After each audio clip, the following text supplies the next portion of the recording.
ஒரு doubt sir.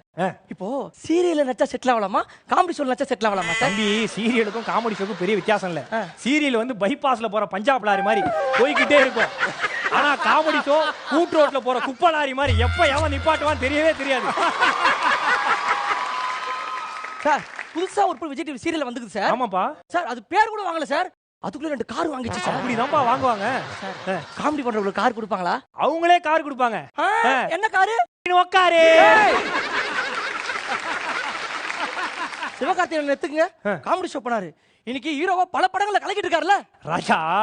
அண்ணன் ஹீரோவானதெல்லாம் 3/4 kilo மிக்சர்ல முந்திரி தேடுற மாதிரி யாராவது ஒருத்தருக்கு மட்டும் தான் நல்ல மனுஷன் கிடைக்கும். இங்க வா. ஆனா நம்ம 2 பேரும் அப்படி கிடையாது. கருவேப்பிள்ளை மாதிரி எல்லா சமையலையும் ஓபனிங் போட்டு ஆரம்பிப்பாங்க. கடைசியா வாயில போடும்போது முதல்ல எடுத்து கீழே போடுவாங்க. அதுதான் நம்ம. எப்படிடா யோசிக்கிற டேய்?